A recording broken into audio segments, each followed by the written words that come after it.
Buenas, aquí estamos otra semana. Recordad que estamos aquí para deciros que no odiáis los lunes. Odiáis el capitalismo.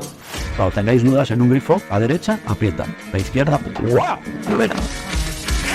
Y nuestro enemigo es el saber, el que hay detrás de los gobiernos. Expropiese. El capitalismo, saben ustedes que siempre lo digo, es incompatible con la vida y por eso soy comunista. Y ahora les fastidia que vengamos aquí las gentes que hemos estado torturados y returados por la dictadura a poder hablar. Ese es lo que les puede hacer. Expropiese, señor alcalde. ¿Por qué no lleváis dispuesta contra toda villanía una hoz de rebeldía y un martillo de protestar? Expropiese. No odias los lunes. Buenas chicos, ¿qué tal? ¿Cómo estamos, chicos, chicas? Pues todo bien. ¿Qué tal ha ido estas semanas? La mía bien, yo muriéndome de la alergia, pero por el resto bien. Sí, yo también he muerto por la alergia de Miguel porque es un pesado todo el rato, que si estornudando, que si tosiendo, Mira qué cosas, estornudar por alergia. que si me ahogo con los mocos. Bueno, chicos, es que te quejas de vicio un poco, ¿sabes? En fin, pero por suerte... No cortes esto, por favor. Déjalo. Esta relación va cada vez peor, ¿eh? Así es. ¿Y tú te estás empastillando, Miguel, para tu alergia? Sí, fui al médico a que me empastillasen y por suerte me dieron para hacerme las pruebas de la alergia. Que yo pensaba que había que ir al ergólogo y mil mierdas de estas. Y claro, dije, pues en Madrid ir al ergólogo voy a tardar. 2027. Efectivamente. Pero no, ahora te lo hacen con un análisis de sangre. Así vale. que muy guay. Ya me pincharon. Bueno. Y ahora solo queda que lleguen los resultados. Y eso sí, si tengo que ir al ergólogo, pues ya en 2027, como has dicho. Luego mira que os gusta quejaros de la sanidad y mira. Sí. En los análisis, una semanita han tardado solo. Madre, estupendo. Yo el otro día me fui a empadronar y salí 20 minutos antes de la hora en la que tenía la cita. No sé de qué os quejáis.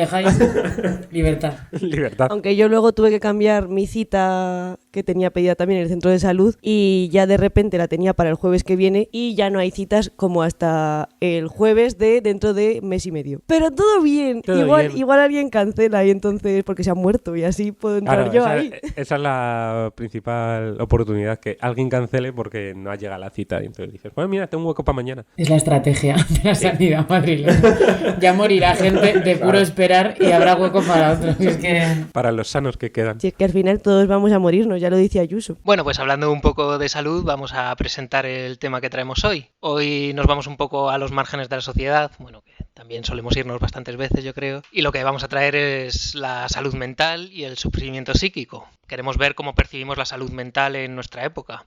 No sé qué conocimientos tenéis vosotros de salud mental, pero yo, más allá de la idea que todas hemos escuchado, que ahora sí se oye hablar más de salud mental, se habla mucho de la importancia de tener más recursos, más psicólogos, más profesionales en general, y también es cierto que esto es en parte gracias a las redes sociales, a las generaciones más jóvenes, que son los que están dando visibilidad a algunos de estos temas. Sí, yo fuera de eso, de lo que has dicho, de últimamente que se está quitando un poco el tabú de decir, pues mira, tengo depresión o cosas así, no tengo mucho más conocimiento, la verdad. Yo, me estoy enterando más últimamente porque estaba yo en el modo este de si vas al psicólogo, no tan fácil, pero como si vas al psicólogo se arregla todo, y entonces empecé a seguir a Orgullo Loco y es un colectivo que trabaja a favor de la salud mental, pero desde una perspectiva diferente, que es la no patologización de todos los problemas que tenemos, el hecho de que los problemas mentales vienen de tu contexto, que es muy material, entonces es muy interesante todo lo que enseñan ahí, y bueno, yo creo que la entrevista que traemos hoy va muy acorde con este tema, porque habla de cómo las condiciones materiales influyen mucho en la salud mental de las personas. Bueno, pues como veis que tenemos cierta idea, pero que preferimos que lo trate gente que sabe más que nosotros, este programa sí que vamos a traer varias voces de gente que lo vive en primera persona y que está más concienciada y sabe más sobre el tema. Lo primero que hemos traído es un vídeo del curso que se llama Escuchar el malestar, que es de la especialista en psiquiatría Laura Martín López Andrade y que plantea un cambio de paradigma para entender los sufrimientos. Y una persona que se para porque no puede más, se dice que tiene depresión. Una persona que no puede más con las condiciones laborales que tiene y está todo el día atacado trabajando, se dice que tiene ansiedad. Una persona que oye voces, se dice que tiene esquizofrenia. Una persona que tiene ideas no compartidas, se dice que tiene paranoia. Pero con esas personas nadie nos hemos preguntado qué les pasa. No nos hemos preguntado si una persona que oye voces, en vez de decir tiene esquizofrenia, ¿qué hace las voces? Le insultan. ¿Alguien más le ha insultado? ¿Esta persona tiene una historia en la que ha sido insultado? Si os dais cuenta, el diagnóstico viene a taponar las explicaciones, a que no nos hagamos más preguntas. respecto a lo que le pasa a la gente. Y fijaros, hace otra cosa, que en el momento en el que el problema subjetivo se tapona con un diagnóstico, hay un movimiento que es muy estratégico, desde el punto de vista, si queréis, como más capitalista, ¿no? Que es que en el momento en que ya tienes un diagnóstico, el problema es tuyo. Entonces, este es tu problema, tú tienes que resolverlo, y si tú no puedes resolverlo, busca a alguien que lo resuelva contigo. Es decir, el problema ya no es social, el problema no es contextual, el problema no es biográfico, el problema es tuyo. Mirad de 5 años a esta parte, y sobre todo desde la pandemia, cómo han proliferado los libros de autoayuda en la librería. Y además son libros con una perspectiva como muy Mr. Wonderful, ¿no? O sea, tú puedes, tú tienes las herramientas, tienes que usarlas bien, tú puedes con ello, y además hay como una obligación a poder con las cosas, ¿no? Pero fijaros que todo está individualizado, ¿no? O sea, encontrarte mal se patologiza, se lleva directamente a que está mal que tú estés mal, y si estás mal lo tienes que arreglar, porque tú tienes que estar bien. Bueno, como se ve en el vídeo, nos parece muy importante cómo nos muestra cómo este diagnóstico que se pone a estos pacientes les estigmatiza, evita que se hagan más preguntas sobre su vida, condiciones y causas que le llevan a esto. Este diagnóstico también te aísla y te responsabiliza individualmente y te culpabiliza, que es un poco lo que decía ella, vamos. Pero este individualismo que siempre denunciamos en este podcast, que es un mal que se extiende en esta sociedad, en este sistema capitalista, no solo se usa para decirnos qué comprar y qué consumir, sino que también este individualismo se filtra en aspectos como este, que son menos evidentes, que es la salud mental, ¿no? Que se enfoca solo en el individuo, en lo individual, y no en tanto en los malestares sociales, que son muchas veces una de las causas de estos problemas de salud mental, ¿no? Bueno, yo creo que es muy interesante el cómo plantea el tema de la responsabilidad, porque al final tú tienes un problema, como encima existe un estigma, yo creo que tampoco tenemos nada de educación de cómo comunicar estas cosas y cómo hablar con gente que tenemos alrededor que tiene este tipo de problemas, ¿no? Porque no solamente es cuando tú estás sufriendo eso, sino como acompañamiento de alguien que está sufriendo. Creo que a veces no es solamente que sea un tabú, sino que no sabemos cómo abordarlo. No nos atrevemos igual a hacer esas preguntas, y creo que es, bueno, pues que al final te vas aislando cada vez más, y si no lo compartes no eres consciente de que al final es una cosa que está muy generalizada, ¿no? Entonces, bueno, al final no es tanto un fallo tuyo, que tú tengas algo roto, algo que no funciona bien en tu cerebro, sino que la sociedad, el sistema te están llevando ahí, y encima te está culpa, o sea, como que hay una doble culpa, ¿no? Como un doble fustigamiento, es decir, me está pasando esto, lo paso fatal y encima me siento culpable porque me ocurre esto, el problema es mío, no tengo herramientas para darle la vuelta y para hacer nada. Entonces, bueno, me parece que es muy interesante la perspectiva que plantea. Pues con lo que decías del doble sufrimiento, mira, voy a leer una cita, aprovecho. Se sufre 2 veces. La primera, por lo que te pasa. La segunda, por lo que te hacen sentir. Le has fallado a tu entorno, tanto que es posible que te castiguen por ello. Te ingresan, te mandan a vivir con un pariente, te quitan el acceso al dinero, te invalidan judicialmente, te esconden del resto de nosotros. Esto son palabras de nuestro entrevistado de hoy, que es Fernando Valius. Las escribió en su novela gráfica, que se llama Desmesura. Es una novela con ilustraciones de Mario Pellejer. Y bueno, para entrevistarlo hemos enviado desde Canarias a nuestra reportera Cristina Hernández, y os dejamos ahora con la entrevista. Hoy tenemos con nosotros una persona que para mí es muy guay. Él es filósofo, activista, militante, pensador autónomo y entre otros muchos proyectos ha escrito un cómic autobiográfico sobre oír voces en la cabeza. Desmesura se llama. Le gustan las bicicletas, los pájaros y el otro día compartió conmigo un whisky bien bueno. Hola Fernando, bienvenido, ¿cómo estás? Hola, buenas tardes. Muchas gracias por pasar este ratito con nosotras. Yo te he presentado así. ¿Quieres añadir algo? Sí, una cosa un poco tonta, pero que creo que es importante. En la edición en castellano sí que puse exoficinista y fue algo un poco irracional, pero cuando me pidieron pues como una especie de bio, ¿no? Para la solapa, que nunca me habían pedido evidentemente en mi vida algo parecido, me pareció que era trascendental. Fui durante años oficinista y luego acaba de salir la edición en Estados Unidos y ahí puse trabajador precario. Bueno, porque entiendo que la vida está íntimamente relacionada con el mundo del trabajo y que es algo que también se toca, aunque sea tangencialmente en el cómic, y me parece importante así como señalarlo, aunque sea con un poco de humor. Pues bienvenido a compartir precariedades con nosotras. Yo leí el cómic de Fernando hace ya unos 4 o 5 años, gracias a un amigo común que lo trajo un día a casa desde el trabajo. Se lo había prestado una de las personas a las que acompañaba en el Centro de Salud Mental del Ayuntamiento de Madrid. Lo devoré en una tarde y cuando terminé me di cuenta de que me había tocado el corazón. Me sentía menos sola. Me reconocí en tu escritura y en tu manera de ver la vida. Este mundo y sus lógicas nos hacen enfermar. Y solas siempre tenemos mucho más miedo. Nosotros estamos aprendiendo, Fernando, y queremos aprender de ti. Ayúdanos a desarrollar esta idea de que las condiciones de vida de las personas inciden de manera directa en todas y cada una de las problemáticas de salud mental o sufrimiento psíquico. A diferencia de otras visiones que hay en el ámbito de la salud mental, no es una hipótesis, es un hecho objetivo y con diferentes tipos de evidencia, pero que está sobre la mesa. Al fin y al cabo hay diferentes paradigmas o diferentes perspectivas con las que puedes abordar el sufrimiento psíquico y, bueno, un poco a brocha gorda tenemos la hegemónica dominante, que sería la neoliberal, que reduce todo a algo que es individual, absolutamente. En los 80 irrumpió en el ámbito de la psiquiatría y de la psicología, hablando, bueno, haciendo analogías con la idea de un cerebro dañado, ¿no? Que se puede arreglar alterando cuestiones que tienen que ver con neurotransmisores. Esto es una hipótesis. No sé si os suena la hipótesis de la serotonina relacionada con la depresión. Ha sido invalidada recientemente con numerosos estudios y publicaciones, pero ha colado en el imaginario. Es decir, si estás triste, si estás jodida, algo te pasa en la cabeza, es un problema tuyo, de gestión individual. Y luego, ya os decía, brocha gorda, ¿vale? Pero bueno, hay perspectivas más amplias en las cuales pues yo inserto una narrativa que es el sufrimiento psíquico, el estar jodido de la cabeza tiene que ver básicamente con las vidas que vivimos. Y mirando esas vidas podemos entender algo de lo que nos pasa, porque el contenido de ese sufrimiento está íntimamente relacionado con biografías, contextos, trabajos que he mencionado antes, por ejemplo, o ausencia de trabajo. Hay una parte de tu cómic, y cito textualmente, que dices: no sé de nadie que haya enloquecido que la vida le haya tratado bien. Nosotras hablamos mucho de las condiciones materiales de las personas, como por ejemplo la precariedad en el trabajo, la falta de acceso a una vivienda digna o la pobreza, y cómo esto afecta a la salud. ¿Esto podríamos aplicarlo también al sufrimiento psíquico? Sí, lo que decía antes, esas condiciones de vida en el sentido más amplio, desde cuestiones materiales a carencias afectivas, de vínculos amorosos, modos de crianza dañinos, contextos opresivos, discriminación por ser diferente. Por ejemplo, hay bastantes estudios que abordan la conexión que existe entre experiencias psicóticas o de orden psicótico, por así decirlo, y el vivir día a día en lugares donde uno no siente que encaja. Y hay correlaciones, por ejemplo, pues con población migrante. Dependiendo de la red o no que exista en el lugar de llegada, más o menos posibilidades de tener determinados tipos de sufrimiento psíquico, y además es muy curioso porque también los tiempos de recuperación se ven afectados.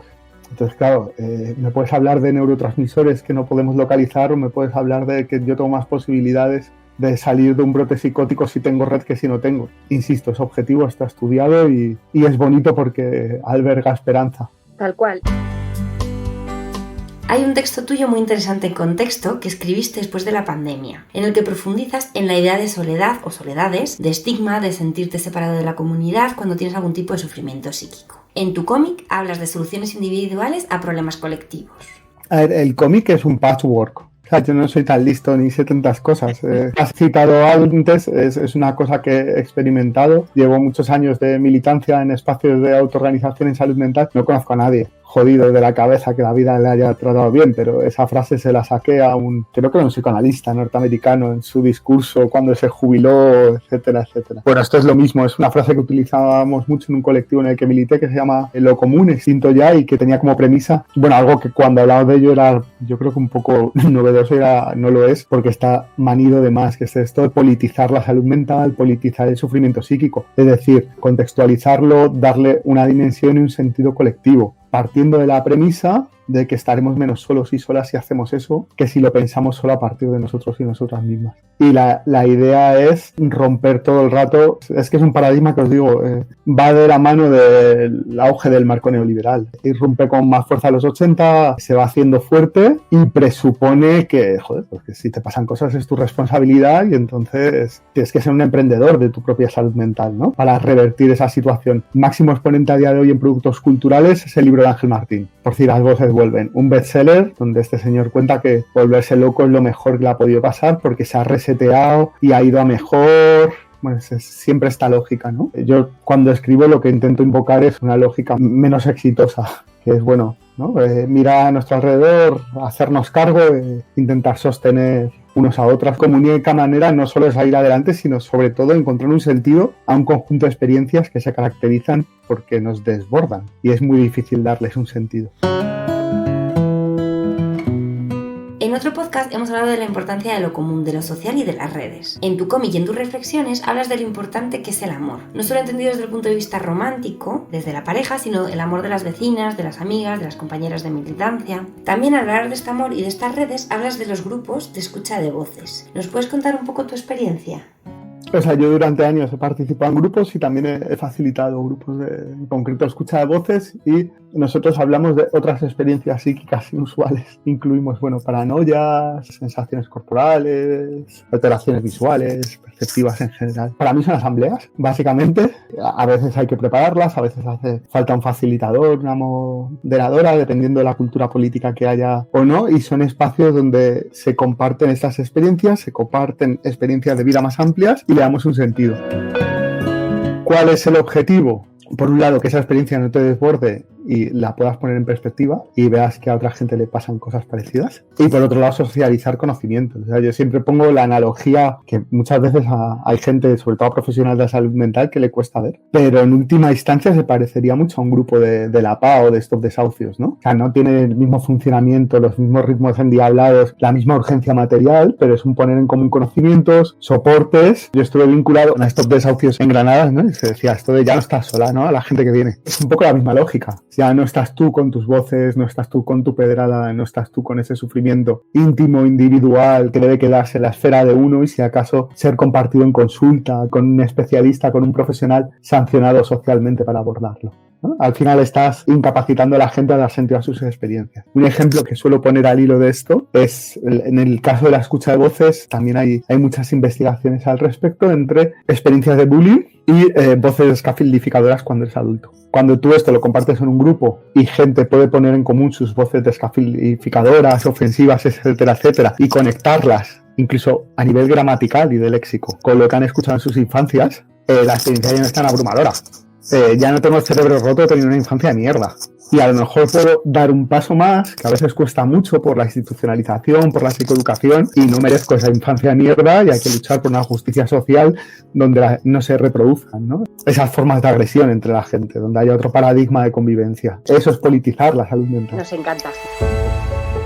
Tenemos una última pregunta en torno a la idea de lo común, de lo público. ¿Es solo una cuestión de invertir más fondos, que suele ser el discurso que ahora escuchamos desde las instituciones, o también es necesario un cambio de paradigma de este modelo que tenemos ahora centrado en el diagnóstico, en los fármacos, en la medicalización de las vidas? Cuéntanos. A ver, como cualquier aspecto social que tenga cierta complejidad, no lo podemos despachar rápidamente. O sea, hay una parte que es absolutamente reformista. Por ejemplo, hace falta un parque de viviendas para que la gente pueda salir de las casas donde está sufriendo. Lo que no tiene sentido es que tú a un chaval o una chavala que está sufriendo muchísimo, que está teniendo unas experiencias que, como decía antes, pues le están desbordando por los 4 costados, la mandes a un centro de día y luego a su casa. Y a lo mejor es en su casa donde se da el abuso, o es su casa donde simplemente no se puede salir de la situación porque se ha creado un bloqueo. En cuanto, por ejemplo, a los internamientos, pues tiene que dejar de haber internamientos obligatorios, tiene que haber alternativas, no puede haber contención mecánica, no puede haber correas en las unidades de salud mental, ¿no? Sobre medicación, etcétera, etcétera. Es decir,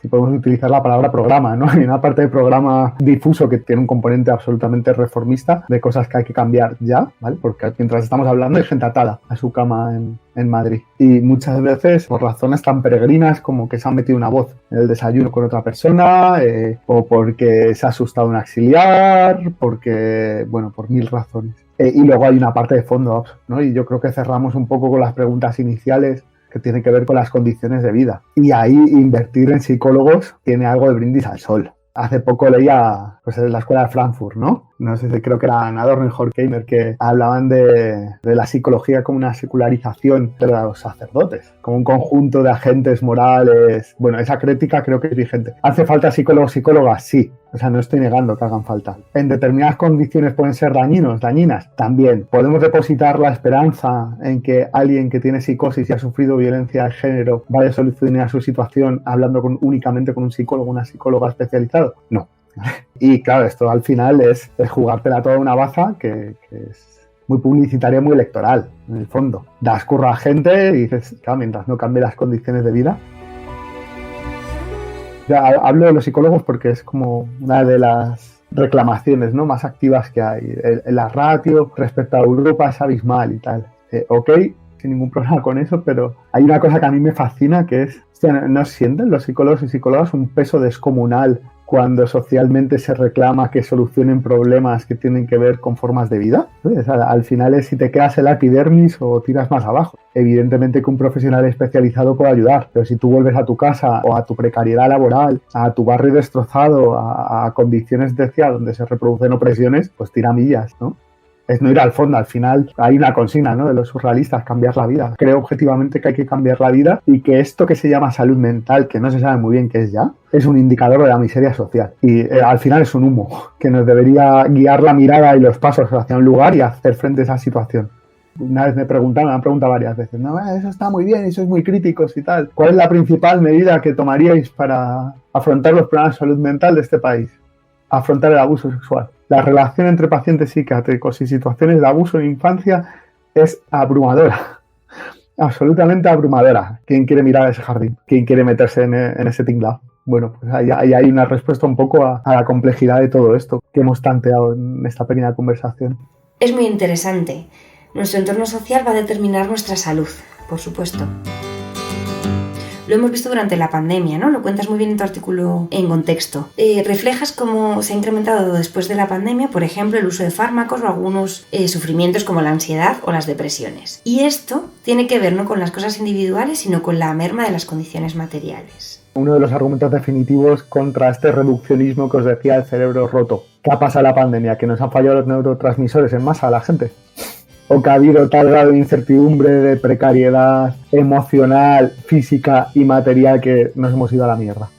Al final puedes jugar a cazar fantasmas o puedes jugar a cambiar cosas que directamente inciden en la salud de la gente. Hay un informe del año pasado del Ministerio de Trabajo sobre precariedad laboral y salud mental. Y ahí hay datos para aburrir, ¿no? Depresión y ansiedad, que tienen que ver con la incertidumbre, con la falta de expectativas, diagnósticos, tratamientos psicofarmacológicos y su correlación con condiciones laborales. De hecho, las teorías en salud mental pecan de una excesiva complejidad cuando miras a la vida y ves vidas precarias. Os decía, una cantidad de abuso brutal. Además es que no se pueden dar porcentajes, es muy difícil hacer el estudio. Pero en Inglaterra se hablaba de que, yo no recuerdo exactamente, pero creo que era cerca de 2/3 de los pacientes psiquiátricos habían sufrido algún tipo de violencia fuerte en la infancia, ¿vale? Sean abusos sexuales o otro tipo, y los abusos sexuales son muy predominantes. Joder, pues como sociedad debería parar el mundo. ¿Qué hacemos con eso? ¿Qué hacemos con los chavales y las chavalas de secundaria que se tajan los brazos? ¿No? El problema de las autolesiones, que a lo mejor os suena. Mi pregunta es otra, es ¿por qué no se está parando el mundo? O sea, tiene unas tasas de autolesión en adolescencia brutales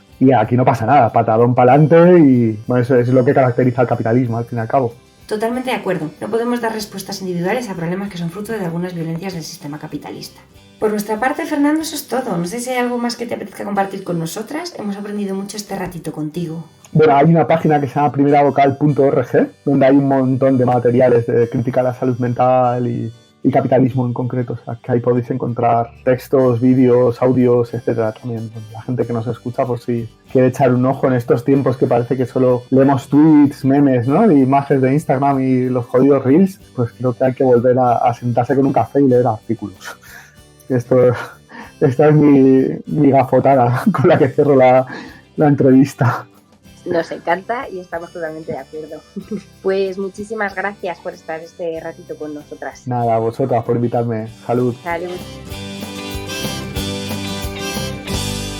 Bueno, pues muchas gracias, Cristina, muchas gracias, Fernando. Menudo lujo de entrevista.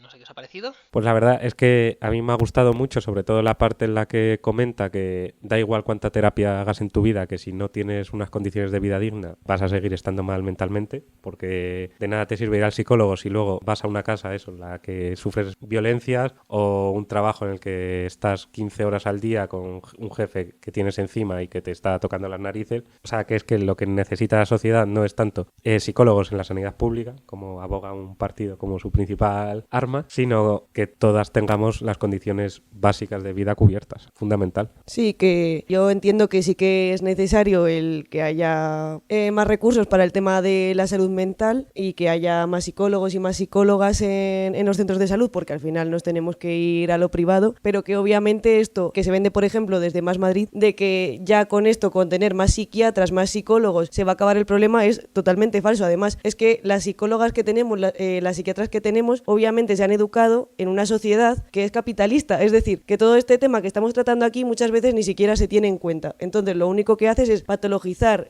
más problemas que no tienen por qué estar hipermedicados, digamos, y que además, cuando supuestamente estás bien, te han dado unas pastillas que te hacen ser superadicto y de repente no saben ni cómo quitártelas. Entonces, a veces estas personas a las que acudimos, o sea, no digo que no tengan que existir, porque obviamente tienen que existir, pero que no son la solución y que además están educadas desde una perspectiva que no tiene nada en cuenta la clase. Entonces sí que estoy muy de acuerdo con lo que se ha dicho en la entrevista y ojalá vayamos tendiendo cada vez más a entender la salud mental como algo que está dentro de este sistema y que necesitamos unas condiciones materiales dignas. Yo creo que está como este punto que se plantea en general, que es un poco parcheo, ¿no? Y que como ocurre con casi todos los problemas, casi nunca opina y marca un poco como las directrices o la estrategia para mejorar esto la gente que sufre eso en primera persona. Entonces al final es siempre como gente opinando sobre cómo pensamos que serían mejor las cosas para gente a la que no le estamos preguntando. Yo, por ejemplo, o sea, cuando la entrevista habla del tema de lo de las viviendas, a mí nunca se me había ocurrido eso. Claro, porque si no vives eso en primera persona, no lo sufres a unos niveles, pues claro, no te das cuenta de esto, ¿no? Entonces, claro, mientras las condiciones de vida de la gente, las condiciones materiales sigan siendo las que son, pues esto va a seguir así. Y como dice en el cómic, ¿no? Lo de no conozco a nadie que tenga esta clase de problemas, no sé cómo lo dice exactamente, pero que haya tenido una buena vida, ¿no? Como que esto sea la consecuencia,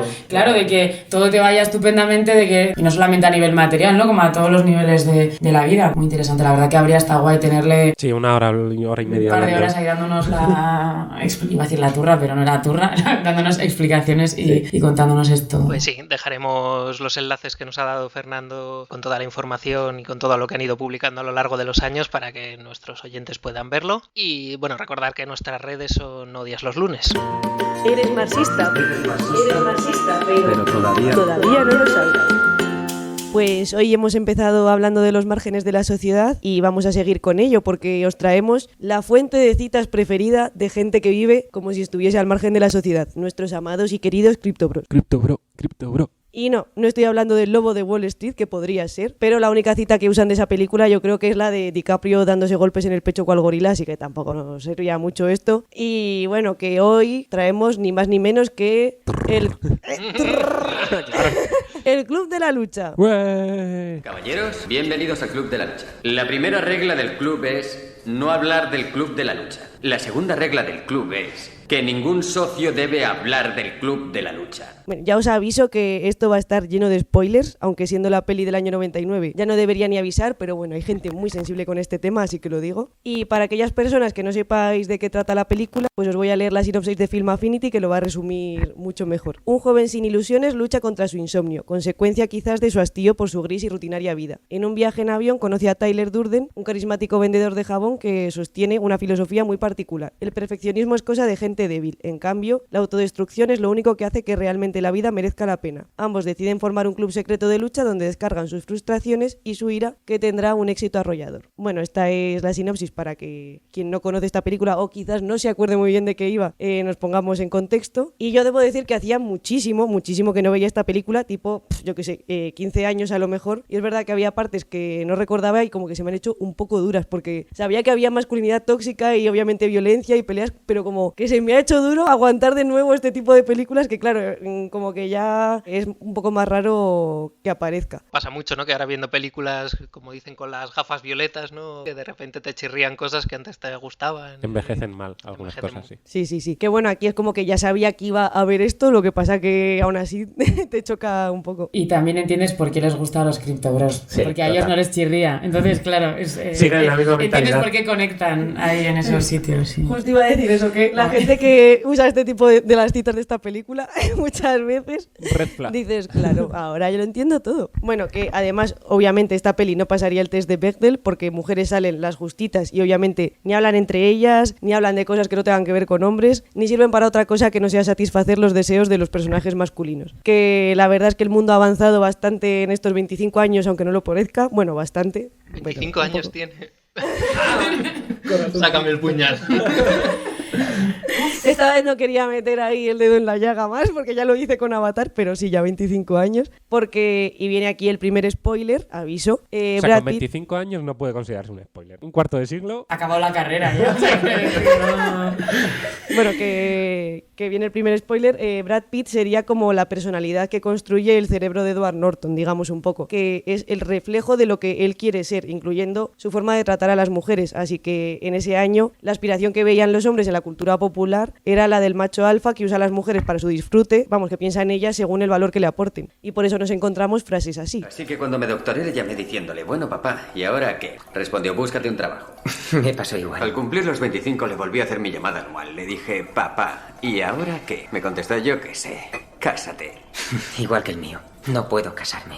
Soy un niño de 30 años. Somos una generación de hombres criados por mujeres. Me pregunto si otra mujer será realmente la respuesta que necesitamos. Tenía que señalar esto antes de empezar con el análisis que se puede hacer de la peli, para que veáis que no es solo todo lo que reluce y que obviamente esta peli no es marxista como tal, pero que sí podemos encontrar ideas que son comunes a esta visión. El protagonista, que es Edward Norton, del que no sabemos el nombre, así que nos referiremos a él como el narrador, que es como le nombran en el libro en el que está basado la película. Al principio de la peli nos cuenta que padece insomnio, como he explicado en la sinopsis. Y aquí entra la razón por la que hemos traído realmente hoy esta película, que no es por nuestros amados CryptoBro, aunque podría ser, que es que se ve claramente que los problemas de salud mental que tiene el protagonista tienen mucho que ver con su entorno. Como se puede ver, le faltan redes por todos lados, o sea, en ningún momento ves que tenga amigos cercanos, amigas, ni familia, ni nada por el estilo. Y además su trabajo parece que acaba con su humanidad, que trabaja en una empresa de coches o algo por el estilo, no me termino de quedar muy claro, calificando si estos son seguros o no. Y aquí aparece un concepto marxista que es la reificación, que es considerar a un ser humano como si fuese una cosa. ¿Y esto por qué lo traigo? Porque en el trabajo del narrador requiere que se use una fórmula para determinar si se debe iniciar un retiro de productos defectuoso. Y entonces la decisión depende de si el coste para los consumidores es mayor, digamos, que el coste de la retirada. Y la mayoría de las veces lo más fácil para la empresa es aceptar la mortalidad en lugar de asumir una pérdida financiera. Así que las personas son reducidas a números, privándolas de su valor como seres humanos. Y yo creo que necesitamos muy mucho el audio de esta peli, que este sí que me gusta, no como la mayoría que usan los CryptoBros, que nos recuerda que no somos nuestro trabajo, porque a muchas nos toca hacer trabajos de mierda para poder vivir en este sistema y necesitamos que nos recuerden que no somos en lo que trabajamos.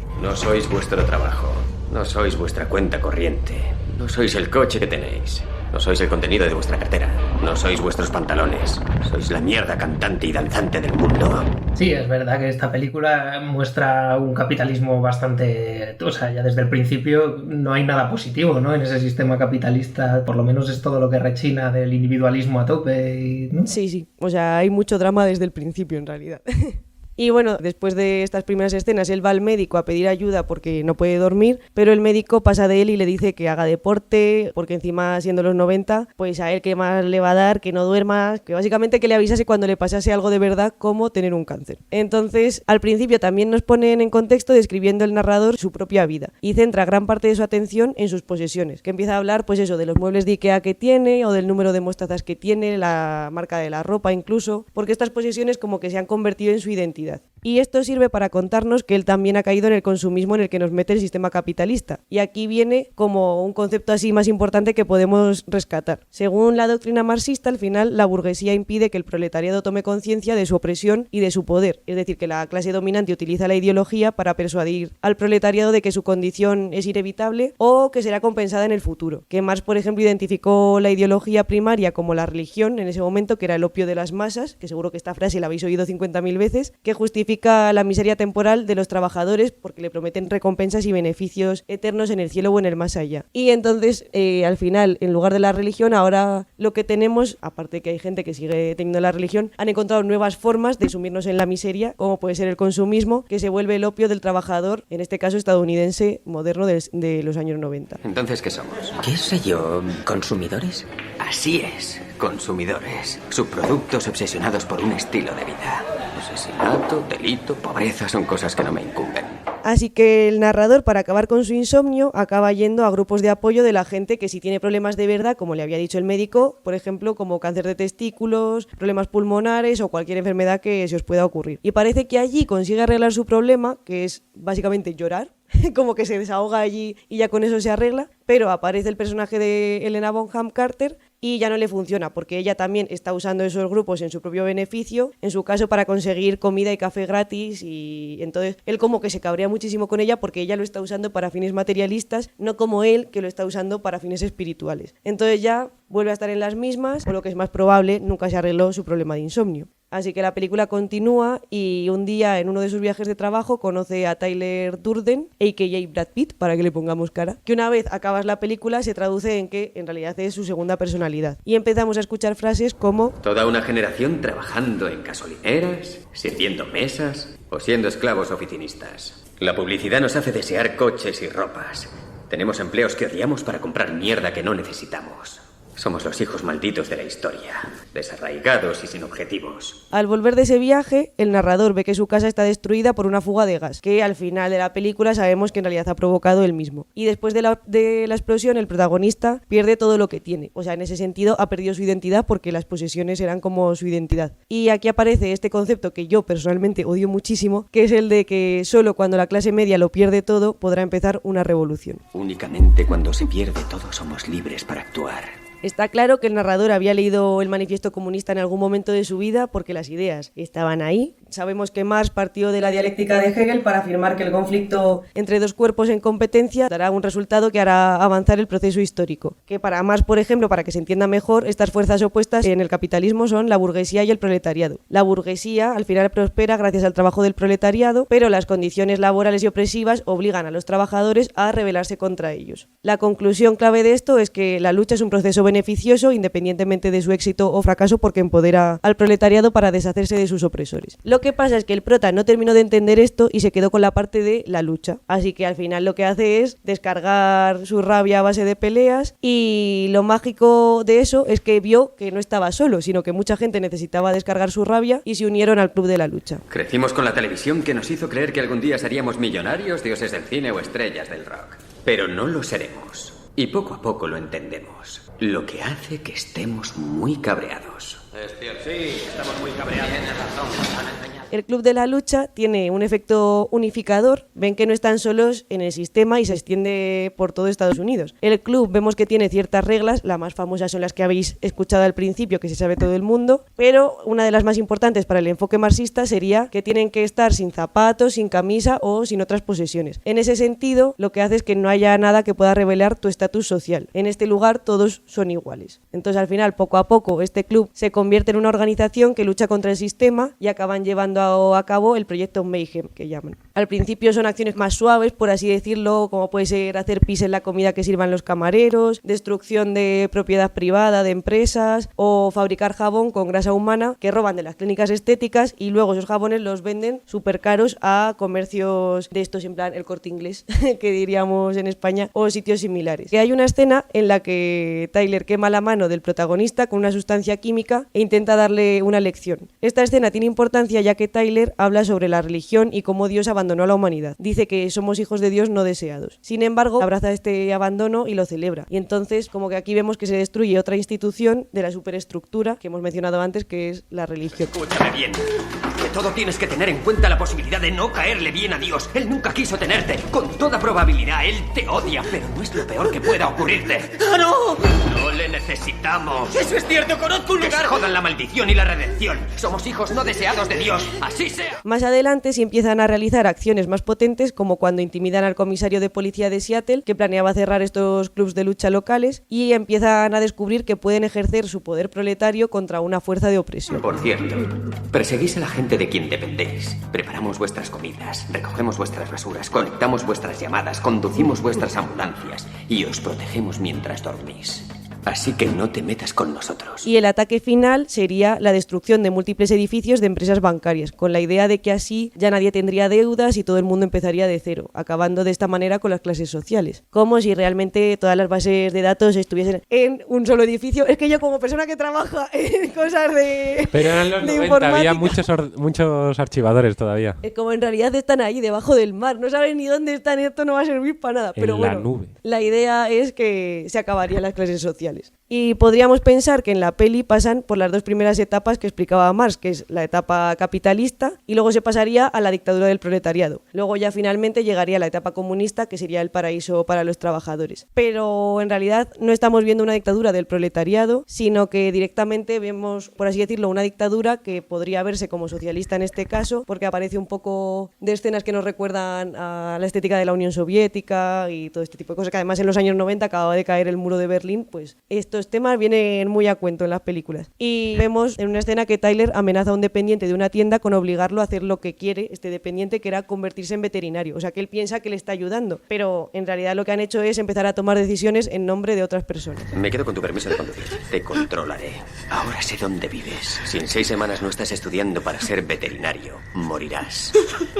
En el proyecto Mayhem nadie tiene nombres, todos van vestidos de negro, todos se rapan la cabeza y vemos que ninguno de ellos tiene sus propias ideas. Son como un solo cuerpo de la idea de Tyler. Además que la primera regla del proyecto Mayhem es como no hacer ninguna pregunta, no hablar de este tema como si no existiese, y el peligro de este tipo de dictadura se muestra en la película cuando el protagonista intenta detener el proyecto y simplemente no puede, aunque sea él quien lo inició. No puede detenerlo porque no hay ninguna voluntad ni ninguna institución que lo juzgue. Todo funciona como una máquina perfecta, pero completamente deshumanizada al final por las reglas. De estar deprimido y solo, ahora el protagonista se siente de nuevo oprimido y deja de ser libre como se sentía cuando estaba participando en el Club de la Lucha. Tyler habla por el protagonista y decide sus acciones constantemente, por lo que en ese sentido no se puede decir que esta película defienda la idea de una dictadura del proletariado, porque no hay nada de pensamiento colectivo. Así que también en la peli podemos ver una crítica al lado oscuro que podría tener una dictadura socialista. Me parece que aquí, al igual que pasa muchas veces en el cine de Hollywood en general, que aunque haya también una crítica al sistema capitalista, pero siempre tienen mucho cuidado de no mostrarnos como alternativas posibles reales. Hay mucha falta de utopías, por ejemplo, en el cine de Hollywood o en el cine comercial es muy difícil ver triunfo de esto, como que sí empiezan como con una crítica que todo el mundo, los marxistas y todo el mundo podemos aceptar a este sistema capitalista y a los problemas que tiene, pero luego a la vez te muestran como que esto siempre va a haber un líder que lo lleve por mal sitio, o que las masas no van a saber llevarlo a buen puerto, ¿no? O sea, me pasa pensando en muchas distopías, o pensando por ejemplo en Daenerys en Juego de Tronos, que puede verse al principio como una revolución buena y que luego tienen que ponerte al final que acaba mal y que ya se le va la cabeza, porque si no te venderían como una utopía posible, como que es posible esas revoluciones como algo positivo, y me parece que en esta película también pasa un poco lo mismo. Estaba pensando justo lo mismo, menos desarrollado que lo que has dicho tú, pero claro que creo que existe ese punto de que en Estados Unidos tienen esta capacidad de ser bastante críticos, pero siempre es un, bueno, más vale malo conocido, ¿no? Todo parece que va bien y estás como bastante a tope con lo que está diciendo hasta que al final pues te está contando la historia, lo que estabas diciendo, ¿no? Que no hay como un pensamiento colectivo, hay una rabia y nada más, que al final es como pues un grupo de pelados en un concierto que está haciendo un pogo, que ha tenido una semana de mierda porque sus condiciones materiales son una mierda, pero en vez de cuidar a la gente que tiene alrededor se dedica a pegar hostias para quedarse tranquilo y ya. Sí, por eso he destacado varias veces que esta película obviamente no es marxista y que lo que hay no es una dictadura del proletariado, porque muchas veces se intenta vender eso, que mira, justo aquí están vendiendo una dictadura socialista y es como, es que esto no tiene nada que ver con lo que sería una dictadura del proletariado, no hay en ningún momento pensamiento colectivo, y lo que decís que sí, obviamente en Estados Unidos lo raro es que se venda que una revolución vaya a salir bien, siempre salen mal. O sea, yo menos en... Bueno, es que esto sí que sería un spoiler, así que no lo puedo decir. Pero bueno, si veis The Last of Us, el capítulo en el que hablan del comunismo, pues fijaos en él que a lo mejor pasa algo diferente. Lo único que todavía quedan temporadas de Last of Us para que lo fastidien. Para que le den la vuelta. En plan, mira esto que iba tan bien, salió mal. Es difícil decir que Tyler Durden es marxista, pero no hay duda de que tiene algunas ideas comunes con el marxismo, incluso si a veces se le relaciona más con el anarquismo, pero sí que podemos sacar algunos conceptos como el conflicto de clases, la religión, la mente humana o los trucos del sistema actual que quedan claramente expuestos en la película. Considerándolo todo, yo creo que el Club de la Lucha es una clara exposición de la estructura económica y política, y además hay 2 canciones de Los Chicos del Maíz en las que aparecen menciones a esta película, así que está claro que algo podíamos rascar. Ni un día sin mencionar a Los Chicos del Maíz en este podcast. Estamos apostando sobre futuro, ahora que van a tener una larga carrera y no se van a retirar, estamos buscando ahí a ver si rascamos algo. Bueno, que se vengan a hacer el podcast con nosotras, eso ¿no? sí, Por eso sí. ejemplo. Esto me lo puede hacer mi sobrino mucho más barato. las cosas de los artistas. Bueno, pues como sabéis, suelo traeros recomendaciones artísticas en mi sección y pensé en hacerlo, pero no lo he hecho. Quería hablar de algún cómic que tratara sobre el tema de hoy, algún libro, alguna peli, pero pensé en la cantidad de historias que hemos oído sobre artistas que tenían problemas de salud mental y cómo en cierta manera esto parece haber ido siempre conectado a su creatividad y a su obra. Una especie así como de don, de genialidad, que les hacía vivir de manera dolorosa y tortuosa, pero que otorgaba excelencia a su arte. Estos genios que, oh casualidad, siempre han sido hombres blancos. Pero bueno, no voy a meterme en este jardín ahora, que no es el tema. He estado pensando en la romantización de la locura cuando tiene que ver con el arte y imagino que a casi todas nos viene a la cabeza, pues yo que sé, personas como Van Gogh, por ejemplo, y los cuadros que pintaba en momentos de crisis y etapas especialmente difíciles a nivel psíquico-emocional. Busqué en Google artistas y salud mental. Una de las primeras entradas que salía era un artículo de Cultura Inquieta, o sea, no era así el título, pero bueno, más o menos era un 10 artistas con problemas de salud mental que tienes que conocer. O sea, un poco este rollo como bastante frívolo, ¿no? Entiendo que es un poco para meterte y es verdad que luego cuando leías el artículo desarrollaba más y decía que no hay una relación, que es un poco mentira, pero sí que, sí que es un poco el clickbait. Eso es un poco para tirar por ahí. Entonces, mucho pensamos que lo más importante es la productividad y en ser el mejor pintor, la mejor escritora, por encima de todo. Entonces, bueno, como yo llevo muchos años sufriendo con este tema y hablando con amigas, bueno, pues sobre esta frustración que crea el pensar que siempre tienes que crear más y mejor de cualquier manera y como en el caso de personas que tenemos profesiones creativas, a ver, al final hay creatividad en todas las profesiones, pero bueno, cuando son específicamente creativas, cuando es más difícil mecanizar, como hay esta idealización de la inestabilidad del sector, como que hay cierto permiso a que seas un poco rarito. Siento que la sociedad nos concede el poder ser un poco raritos y un poco taraditos, porque oye, como somos artistas, pues nuestras cosas. Y en muy pocas ocasiones se pone sobre la mesa la importancia de la cultura y del arte en la sociedad y el poco mimo que tenemos en un sistema capitalista que demanda contenido todo el rato, pero si es posible, pues barato o gratis. Y oye, no te quejes que a ti esto que haces te gusta y como te gusta tu trabajo no estás trabajando y si de verdad vales y es tu sueño, esfuérzate que al final todo es posible. Pues no, esto no funciona así. Una vez más, estamos poniendo el foco en la responsabilidad individual y no se nos ocurra pensar colectivamente y entender que esto es un problema estructural. Pero bueno, voy a dejar un poco que me sulfuro un poco con este tema. Como me apetece comentar este tema con vosotras, me ha ocurrido traeros lo que piensan mis amigas al respecto. Entonces, hoy os traigo testimonios. Vamos a escuchar a Itziar Reparaz, que es pintora, ilustradora, concept artist y compañera de Fatigas y Frustraciones, y a Mayo Yancares, que es ilustradora, muralista, concept artist también, y ahora está metida en un proyecto secreto, que no puedo contaros nada, pero bueno, es siempre confidente y un apoyo muy importante. Mi primera pregunta fue sobre si creían que su estado anímico o su salud mental tenía que ver con su creatividad. La salud mental con la que contemos influye un mogollón en la creatividad y en mi caso en concreto para mal, influyen en mi creatividad para mal. Esta idea del artista torturado que es más creativo en mi caso no se cumple para nada. Yo cuando estoy mal estoy tirada, no tengo ganas de hacer nada, no es un momento nada creativo para mí. Toda la relación.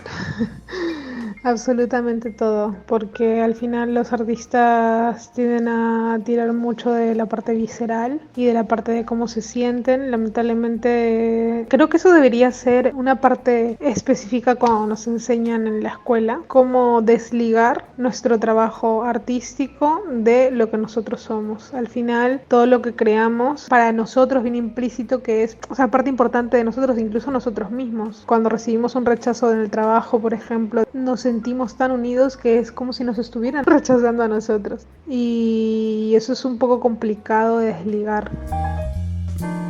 Sí que es verdad que igual en algún momento pues he probado a decir, venga, voy a intentar expresarlo por la vía artística, pero no lo he disfrutado, no me ha servido como terapia para mí. Y además me hizo bastante daño esa idea de que el artista torturado es más creativo y tal. Yo decía, joder, pues será que no soy artista, porque claro, si estoy aquí mal y no estoy pudiendo llevarlo por la vía artística, pues qué horror. Y mira, me he dado cuenta de que resulta que cuando estoy mejor, cuando estoy bien, ahí es cuando me siento más creativa, tengo más ganas. Yo sin dedicarme a nada parecido al arte, pero que yo lo veo en mi trabajo y pienso que cuando estoy anímicamente mal no rindo en mi trabajo. Entonces, ni hago el trabajo bien, ni lo hago de una manera eficaz. Entonces, no entiendo por qué a los artistas, en general, se os presupone que cuando estáis mal tenéis que ser mejores en vuestro trabajo, que al final es eso. O sea, no anímicamente, lo único que puedo entender es que los artistas que su obra es más autobiográfica, pero no en el momento en que están mal, pero sí entiendo que después pueden contar esos dramas y a veces sí ha habido claro, porque eres capaz de expresarlo mediante el arte, pero que no sea como el punto culmen de tu trabajo. Seguimos con la productividad artística y les preguntaba que si le damos más importancia a ser mejores artistas que, bueno, que a nuestro bienestar como personas, ¿no? Y a nuestra salud mental. Vivimos en un mundo de hiperproducción, aparte de muy consumista, lo cual implica que también haya que producir un montón para que se pueda consumir. Parece que cuando estás sin hacer nada, lo estás haciendo mal. O sea, si no estás publicando todo el día cosas, metido en nuevos proyectos, parece que has muerto, ¿no? O que tú no estás en el mundo del arte o que el arte no es para ti. Vaya. En mi caso, por ejemplo, me frustra mucho no ser tan buen artista. Y tengo bastante claro que ser muy buen artista requiere muchísimo esfuerzo y aún así me deja sin ganas de seguir intentándolo muchas veces. Aún sigo, porque es una forma de comunicación que tengo y que he aprendido y no conozco muchas más.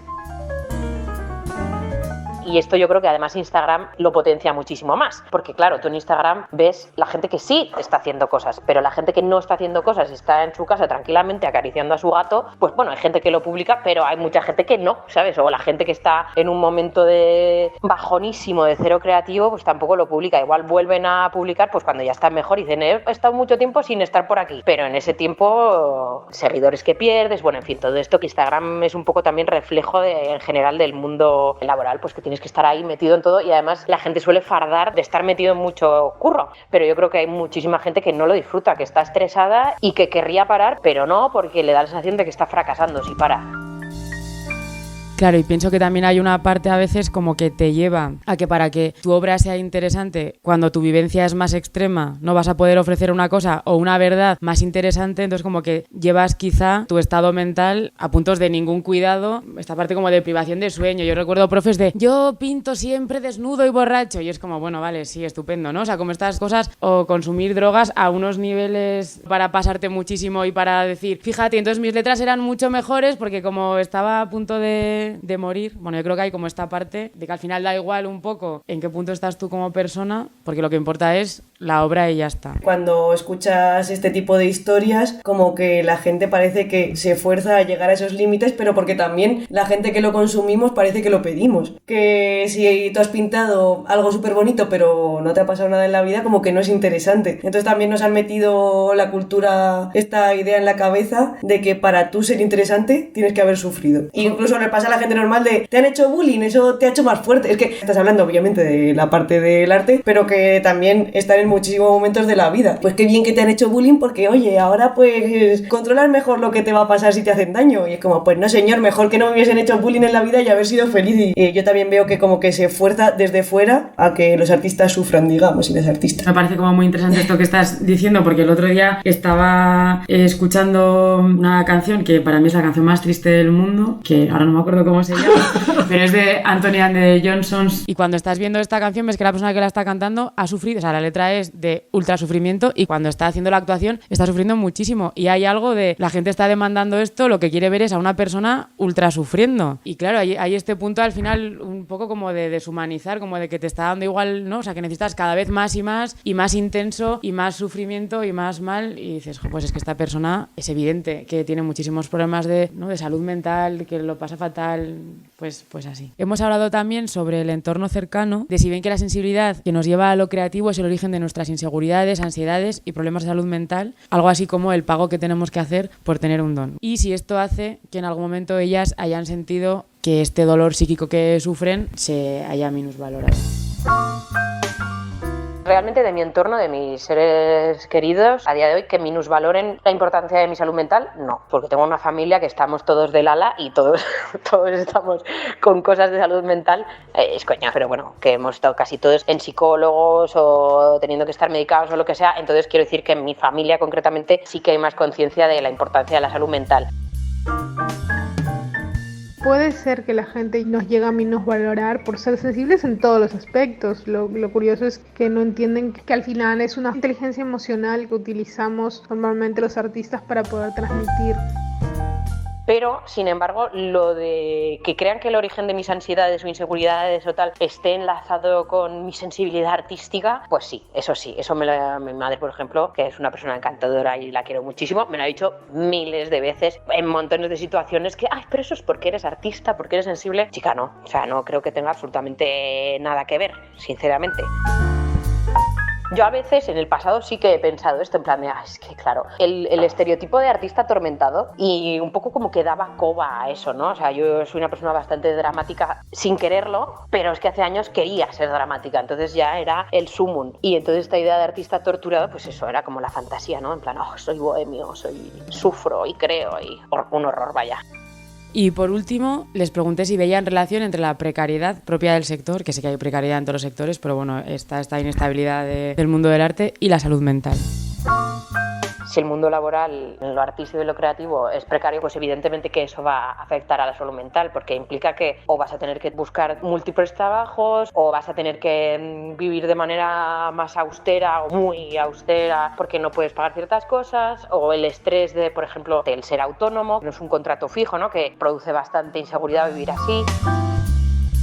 La precariedad puede afectar de muchísimas formas. ¿Cómo separamos esa sensación de lo que es un trabajador del arte y de lo que es un artista como tal, ¿no? Como se llama de alguna manera generalizada, romántica, de los artistas, es que está creando o sea, en realidad es frustración total, se te han gastado las pinturas, no tienes dinero para comprar, subes tus obras y no lo ve nadie y no le gusta a nadie y se queda en un cuarto vacío, oscuro. Díganme cuántos proyectos hemos creado y cuántos proyectos no han salido a la luz o no hemos terminado, y te lo dice alguien que lleva con un bloqueo artístico del copón, ¿no? Entonces el equilibrio cuesta mucho, amiga, cuesta bastante. Salud mental para un artista es bien difícil por regla general.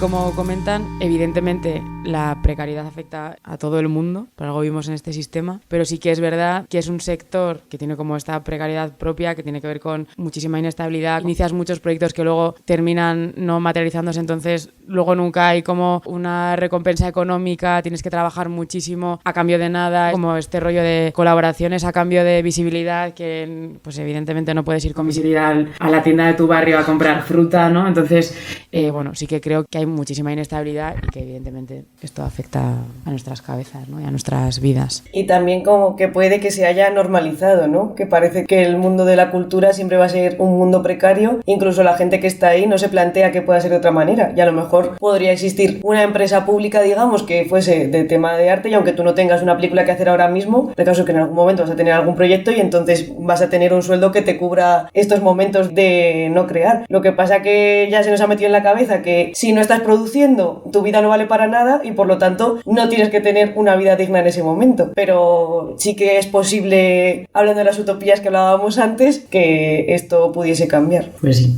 Pues sí, te lo compro. Sí, es que sí que creo que existe también un poco el aceptar todo el rato el que son trabajos que requieren una especialización y en cambio tenemos completamente normalizado que los sueldos no son el sueldo de una persona que se ha preparado para hacer eso, ¿no? Que te pasas toda la vida preparándote para hacer bien tu trabajo y es lo que hay porque es el dinero que hay para hacer esa obra artística y entonces hay unas desigualdades loquísimas entre gente que de repente te cobra $5 millones por un cuadro y alguien que tiene que estar currando por salario mínimo y ya, y no te quejes que bastante que te está pasando, ¿no? Entonces, claro, hay poquísima como lucha colectiva en este sector. Y creo que al final, como es un trabajo muy individual y que haces tú en tu casa, no se pone en común, no se habla del tema económico, tú al final alguien te hace un encargo y tú lo presupuestas y no tienes ni idea de que a lo mejor esa persona que te ha pedido el presupuesto ha ido antes a 5 ilustradores que le han dicho por esta mierda de dinero no voy a hacerlo y al final acabas haciéndolo por cualquier cosa porque no tienes una alternativa. Entonces creo que al final nos estamos mucho pisando unas a otras haciendo trabajos por un dinero que no debería ser el que nos pagaran. Entonces, bueno. Sí, claro, que por cómo está montado el sistema lleva mucho a la competitividad y la lucha entre el pobre, ¿no? Sí, es un sálvese quien pueda y así. Qué pena. Programa lleno de humor. Y para terminar, y ya dejo ya mi sección de hoy, os dejo para terminar una reflexión sobre sobre el tema del camarada de Villaverde Prade, actualmente cantante de Octopussy. Para cuando salga este podcast creo que ya habrán sacado su segundo single, voy a aprovechar aquí para hacer promo, que es compositor, letrista, comunista y sobre todo mi gemela y apoyo en el drama y la intensidad.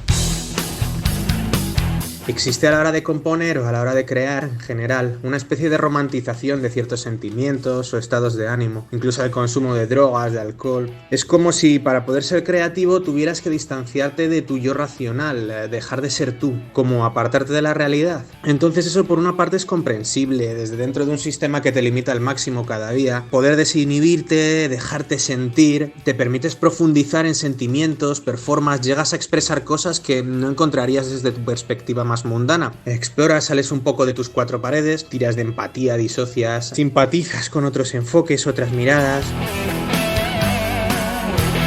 Los resultados son interesantes, claro, pero también tienen su parte conflictiva. La realidad es que normalmente para profundizar en determinados sentimientos, pues tienes que bajar por escaleras que son bastante oscuras. A veces es como revolcarte en el barro y luego pues te sientes como la mierda. Y bueno, aparte de que evadirse por completo de la realidad puede llevarte a ser superficial y obviar realidades que están ahí y que también vale la pena expresar y que se tienen que escuchar. La rabia que sientes cada día, las condiciones materiales que te atraviesan y bueno, también, ¿por qué no?, las cosas que te hacen feliz y que vale la pena contar. Hoy me he alargado quizá, pero nada que no se arregle con un buen tijeretazo, a ver si solo vas a saber recortar la derecha. Supongo que no ha venido a aclarar la verdad. O comunismo o libertad. Y de repente entró un pajarito chiquitico, se paró de una viga de madera aquí y empezó a silbar. Entonces yo me le quedé viendo y también le silbé, pues. Y yo sentí el espíritu de él. Multiplicarnos, así como Cristo multiplicó los peces y los panes. ¿Me perdonan la expresión? Hay cosas más bonitas como esta y otras que no lo son tanto y no me acuerdo de ninguna. O comunismo o libertad. Pues llegamos a la parte que más me gusta del programa, en la que damos paso al verdadero protagonista, el señor Elías. Hoy, antes de que empieces a hablar, que sepas que como ya nos hemos pasado de tiempo, no va a haber ningún límite de tiempo. Si quieres estar una hora, te doy... ¿En serio? Yo te doy permiso. ¿Se me permite? Vas a crear un monstruo que luego te vas a arrepentir, ¿eh? ¿Se me permite? Yo te lo permito. Bueno.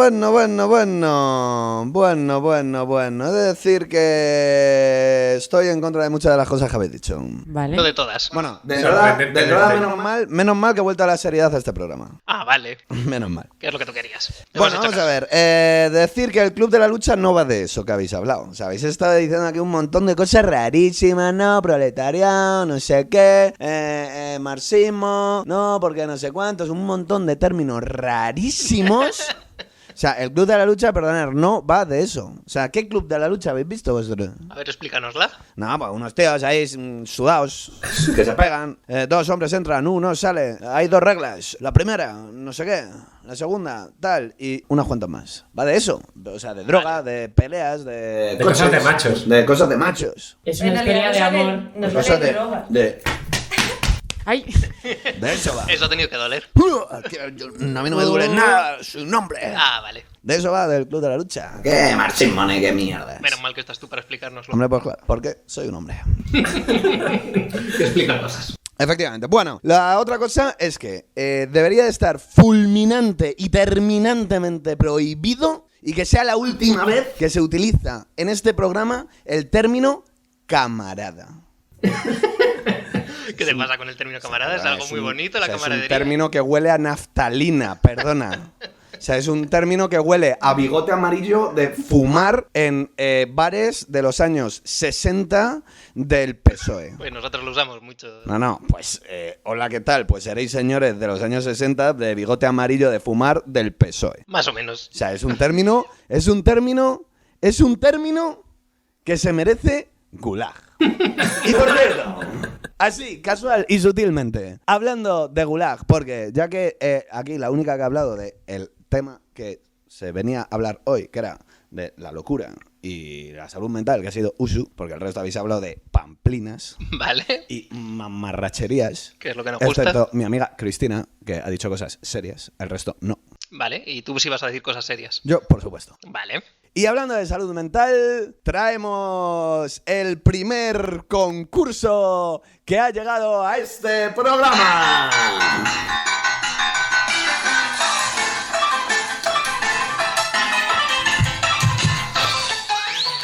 Bienvenidos a Hay un Gulag para ti.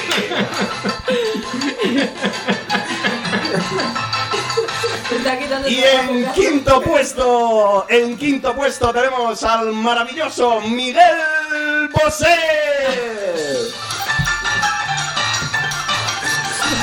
Gente que dice, la vacuna mata. Yo digo no a la vacuna, no al 5G, no a la alianza España-Bill Gates. El 5G nos va a freír a todos y a los gorriones. Este no conoce a los patos valencianos, ¿eh? En cuarto puesto tenemos desde la misma Argentina, Andrés Calamaro.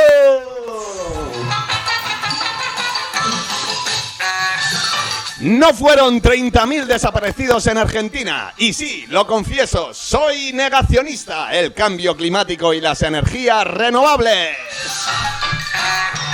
Otras perlas como España se está hundiendo en una dictadura. Ahí tiene razón absoluta Andrés Calamaro. Bueno, seguimos con el siguiente puesto, que es en el puesto número 3 se encuentra... ¿Qué está pasando?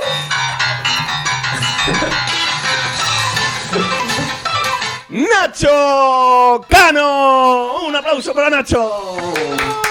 ¡Miguel Ángel! ¡Miguel Ángel! Si no hubiéramos descubierto América, tú no tendrías ese iPhone que os gusta tanto a los comunistas, porque si sois comunistas, a ver por qué no prestáis vuestro iPhone.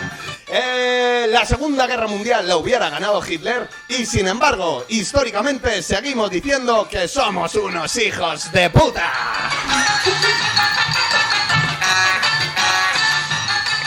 En el puesto número 2, Alfonso Guerra.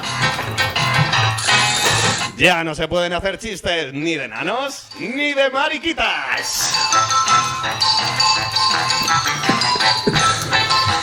Y en el puesto número 1, por favor, que vaya subiendo al podium. Es la noticia fresca de la última semana. And the winner is... Cuéntame. ¡Qué emoción! ¡Imanol Arias! Soy longevo, pero no voy a llegar a que me metan el chip. Si me recomiendan ahora mismo que beba agua del grifo, no la bebo porque sé que nos están envenenando. Eso es porque no ha probado el agua de Madrid. ¿Este tío dónde vive? No vivirá en Madrid, porque agua como la de Madrid, en ningún lado. Vaya, todo joyas, ¿eh? Esto es... ¿Qué os parece? Estoy un poco sobrepasada. ¿Qué acaba de pasar? ¿Qué ha ocurrido aquí? Bueno, pues hay un gulag para Imanol Arias, que ha ganado nuestro concurso de la semana. Lo mismo este concurso vuelve de vez en cuando. A lo mejor sí, a lo mejor no. ¿Quién sabe? ¿Quién sabe? Nadie... No sabemos. Si nos portamos mal, igual nos nominas. Hombre, es que estáis nominados solo por el hecho de haber dicho la palabra camarada. Vale. Usu. Es verdad. Hoy hemos traído a 5, tú estás en el puesto número 6. Ojo. Y ojo, cuidado, porque Miguel Bosé y Imanol Arias están a punto de... Así que subes al podio. Ojo, ¿eh? Están pidiendo tierra ya. Están ahí en tiempo de descuento. Están diciendo árbitro. Están ahí para darle la vuelta al jamón, ¿eh? Están a punto de straight the hand. Están a punto de... Y eres la siguiente. Así que... No, la siguiente vale. En el podium. Sí, esperemos no decir... Continuará hasta más vista. No voy a decir nada porque esto se va a convertir en la guerra de los pobres. Pero yo, precisamente, o sea, de aquí, yo, precisamente. Perdona, o sea, toda esta panda de señores, sin más adjetivos, precisamente pobres. No, lo decía Porque iba a nominar yo a gente de esta mesa. Que me digas precisamente a mí que me nominas por decir camarada. Pues Lo siento, has sido la primera en utilizar este término en este programa. Mira cómo callan. Todas ahí. Vaya, ¿eh? Nosotros lo usamos en la intimidad, como Aznar habla catalán. ¿Sabes lo que son estos, no? Estos unas ratas son. Trotskistas. Es lo que son. Es lo que son. Tú sigue. Están a ver aquí, si... mucho lirili, y luego cuando hay que hablar, se callan como ratas. Como ratas somos. Es que no ha dado tiempo a que defendamos la palabra porque te has puesto a hacer... Y yo ya he colapsado como la gata de Uso y Carlos, que se llama Maribel, que está ahora mismo con los ojos abiertos en plan, ¿qué te pasa, chico? Efectivamente. Bueno, ¿y qué relación tiene esto con la salud mental, diréis? Hombre, pues la veo con bastante... Con la tuya, dices. Las personas que lo escuchen... Pues que ni Miguel Bosé, ni Andrés Calamaro, ni Nacho Cano, ni Alfonso Guerra, ni Manuel Arias, ni personajes de esta calaña como Ayuso, Donald Trump, Boris Johnson, Javier Milei, no están locos. Son gilipollas. Pues sí. Totalmente. Así que nada, yo por mi parte ya estaría. Lo que me parece también alucinante es que en el día de hoy no haya sonado este temazo. Vamos a desafiar un poco a la ley de la gravedad, que parece que cuando se desafía así, con un dispositivo móvil, parece que no hay censura de la socialdemocracia de las redes sociales y ni de las plataformas. Así que tremendo temazo, el que no podía faltar. Hablando de este tema, o sea, tremendo temazo que no sé cómo todavía no ha sonado. Pero que nunca termina, que se pierde con el tiempo. ¿Qué tema? Efectivamente, tremendo temazo, no estamos locos, que sabemos lo que queremos. Tremendo temazo. Claro que sí, de los 90, los que tama, temazo. ¿Y qué queremos? Yo ya he terminado. Ah, vale. No sé, el comunismo. Claro, gracias, Ana. O sea, me estoy echando de este programa. O sea, quito esta canción. No, ya. Voy a decirte una cosa. No, Has dicho... no, quito esta canción. Perdóname. No. Has hablado de algo de la ley de la gravedad y la cara de Miguel es que ha sido... O sea, la ley de la gravedad... ¿En qué se desafía la ley de la gravedad? ¿Cómo? Da igual. Es que estás hablando con un señor que es físico y entonces traes aquí términos científicos. O sea, habéis quitado, habéis cortado todo el rollo. Estamos aquí de fiesta. Ha empezado el programa bajonero y termina igual de bajonero. Yo ya... Es que no me voy ni a despedir. Pues mira, una vez que te he dicho que podías hablar lo que quisieras y has hablado menos que nunca. Me habéis cortado el rollo. Yo ya no. O sea, vamos a ver. Oye, me siento fatal ahora. Vamos a ver, siéntate mal. Vamos a ver si en 15 días vuelvo. Te tendremos que pedir disculpas. Por supuesto. ¿Quieres por carta o en público? El próximo día vamos a ver. Vale. Vamos a ver cómo se me presenta. Si vuelves, si habla... Efectivamente. A lo mejor vengo y solo hago... Que eso para la radio viene muy bien. Bueno, pues hasta aquí ha llegado el programa de Elías esta semana. Ya era hora de que hubiera conflicto, la verdad te digo que... Esta semana entiendo que el programa se llama porque... Bueno, pues hasta aquí. Muchas gracias a todos por escucharnos y recordad que no odiáis los lunes. Odiáis el capitalismo. Muerto al comunismo, viva la anarquía. En un grifo, a derecha, aprieta. A izquierda, ¡guau! Libera. Y nuestro enemigo es el poder, el que hay detrás de los gobiernos. Expropiese. El capitalismo, saben ustedes que siempre lo digo, es incompatible con la vida y por eso soy comunista. Y ahora les fastidia que vengamos aquí las gentes que hemos estado torturados y returados por la dictadura a poder hablar. Eso es lo que les puede hacer. Expropiese, señor alcalde. ¿Por qué no lleváis dispuesta contra toda villanía una hoz de rebeldía y un martillo de protestar? Expropiese. No odias los lunes.